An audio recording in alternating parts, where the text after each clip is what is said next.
मेरे प्यारे भाइयों, मैं नायक हरपाल सिंह, जनरल सेक्रेटरी साबका सैनिक संघर्ष कमेटी, पंजाब, हरियाणा, दिल्ली, उत्तर प्रदेश तथा मध्य प्रदेश।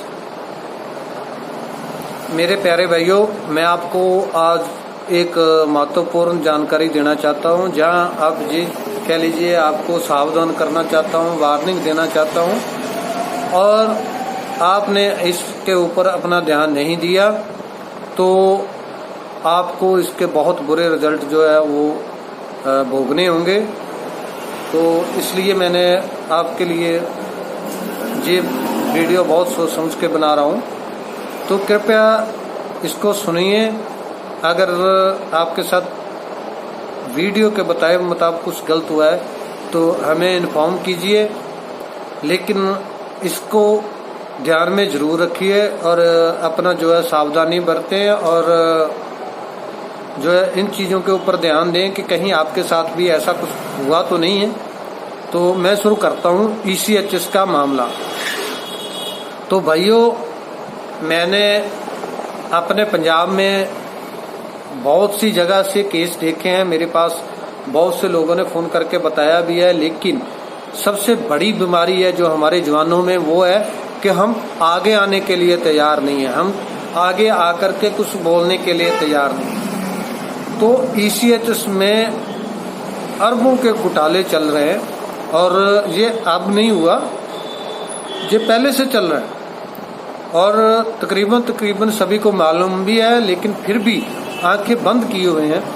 तो मैं उसके ऊपर आपको पहले बताता हूँ कि होता क्या है।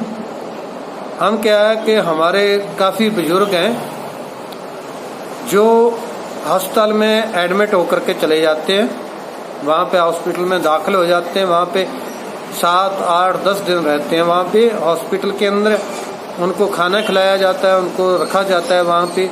नॉर्मली अगर जिसको कोई प्रॉब्लम है तो उसके ऊपर उनको मेडिसिन वगैरह दी जाती है।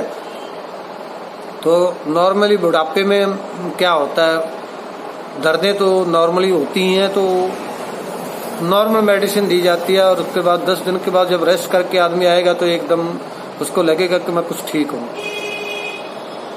तो क्या होता है कि बहुत सी जगह पे तो हॉस्पिटल जो है किसी ने मोबाइल दे दिया, किसी ने अपना कपड़े दे दिए, पैंट कमीज दे दिया किसी को, किसी ने 2,000-3,000 रुपया कैश दे दिया हॉस्पिटल वाले ने कि जे लीजिए, आप जो है बहुत अच्छे आदमी हैं, हम आपकी मदद करना चाहते हैं, आप ये रख लीजिए, अगर आपको कभी आगे ज़रूरत पड़ती है तो आप सीधा हॉस्पिटल में आ जाइए। तो हमारे आदमी क्या हो जाते हैं, गुमराह हो जाते हैं, वहाँ पे सोचते हैं डॉक्टर साहब बहुत बढ़िया है, डॉक्टर साहब बहुत अच्छा सोचते हैं हमारे लिए और इसीलिए इन्होंने जो है वो हमारा साथ इतना प्रेम प्यार करते हैं। लेकिन आपको पता नहीं है, जहाँ पे भी हाथी के दांत खाने के और दिखाने के कुछ और है। एक्चुअली में आप हॉस्पिटल में रहे, आपने कभी देखा कि आपका जो ECHS का ट्रीटमेंट का बिल है वो कितना बना, आपको क्या दिया गया और उन्होंने बिल क्या बनाया आपका। बहुत से आदमी मैंने अपना देखे हुए हैं जिनके बारे में मैं जानता भी हूँ। तो वो क्या है, कभी 1 महीने में 2-2 बार भी दाखिल हो जाते हैं हॉस्पिटल में, जबकि उनको कोई मेजर प्रॉब्लम नहीं है। बस यही है कि हॉस्पिटल वालों ने बोल दिया तो वहाँ पे जा कर के 10 दिन में रेस्ट कर लूँगा और मैं जो घुटने दर्द वगैरह होते हैं वो ठीक हो जाएंगे। एक्चुअली में होता कुछ भी नहीं है। 10 दिन घर में रेस्ट कर लोगे तो भी ठीक हो जाओगे। देते कुछ नहीं है, वहाँ पे विटामिन वगैरह दे दिए, एक आध ग्लूकोज लगा दिया। ग्लूकोज में क्या, वो भी विटामिन ही डालते हैं। तो कभी आपको क्या ट्रीटमेंट दिया गया आपने चेक नहीं किया। आपके चेक नहीं करने की वजह से आपके साथ क्या हो सकता है वो मैं आपको बताता हूँ। मान लीजिए आप क्या सोचते हैं कि जो डॉक्टर हैं वो आपको बिल जो है वो 2 लाख का बना करके पेश करेंगे। आपका 8 दिन 10 दिन आप जितना रहते हो वहाँ पे 2 लाख का बिल बना करके सरकार के पास भेजेंगे। वो किस चीज़ का भेजेंगे, उनको भी तो कोई ट्रीटमेंट दिखाना होगा ना।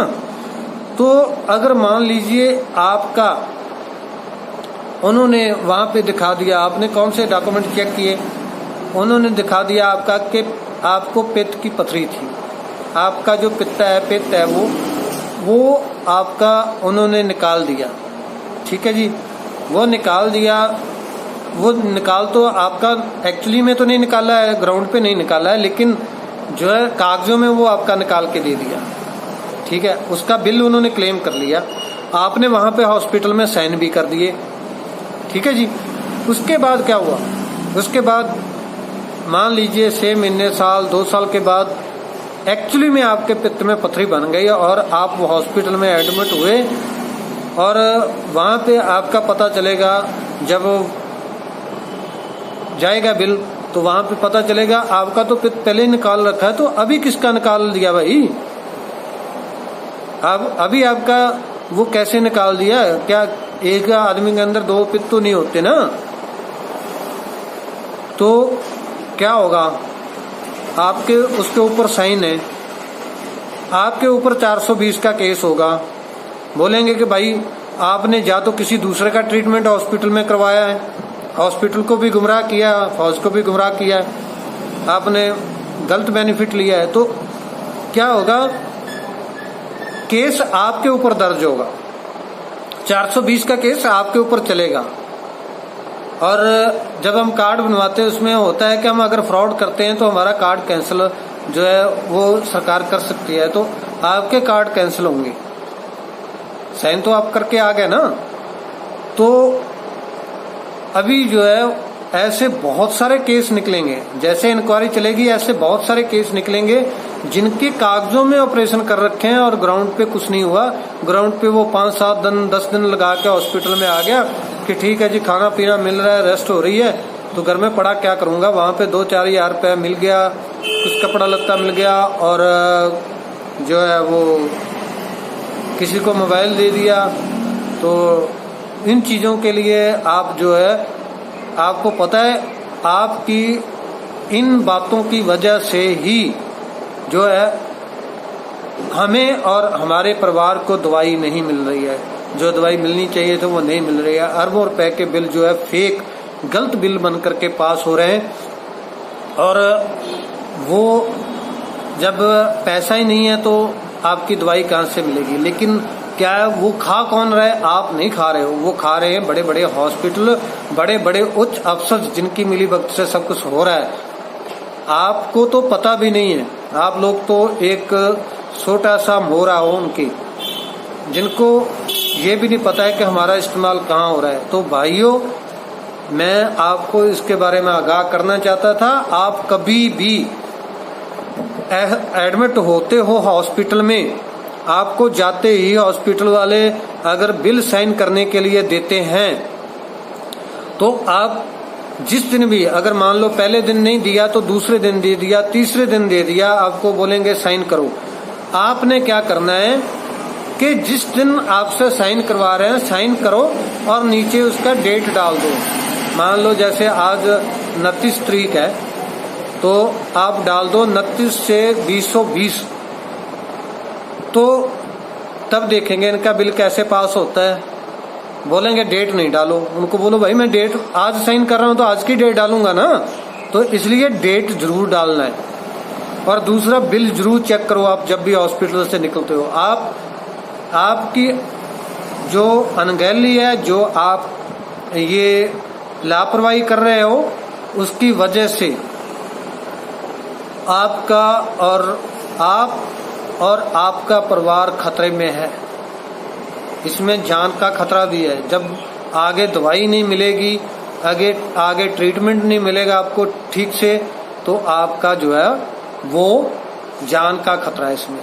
दूसरा, कभी भी ECHS हॉस्पिटल में आप जाकर के वहां पे प्राइवेट हॉस्पिटल में दाखिल होते हो, डॉक्टर आपको बोलता है ऑपरेशन होगा या ये होगा वो होगा, आपका पहले जांच हो गई, MRI वगैरह दूसरे टेस्ट हो गए, तो आप ऐसा कीजिए दूसरे या तीसरे दिन वहां पे लिख करके, आउट पास के लिए मैं बाहर जाना चाहता हूं, आप वहां पे लिख करके उनसे डिस्चार्ज ले लीजिए और जो है आपकी जांच है वो पूरी साथ लेकर के उसी बीमारी का किसी दूसरे स्पेशलिस्ट को मिलिए, किसी दूसरे स्पेशलिस्ट डॉक्टर के पास जाइए उनसे आप पूछिए, उनको ये मत बताइए कि मैं हॉस्पिटल में एडमिट हूँ। उनको बोलिए कि मैंने जांच करवाई थी डॉक्टर से और उन्होंने मुझे कुछ बताया नहीं है, तो कृपया मुझे जो है इसके बारे में सही जानकारी दीजिए। तो आपको क्या है, मतलब ज्यादा से ज्यादा 500 रुपया 700 रुपया फीस ले लेगा कोई स्पेशलिस्ट डॉक्टर, लेकिन आपकी जान तो बच जाएगी ना भाई।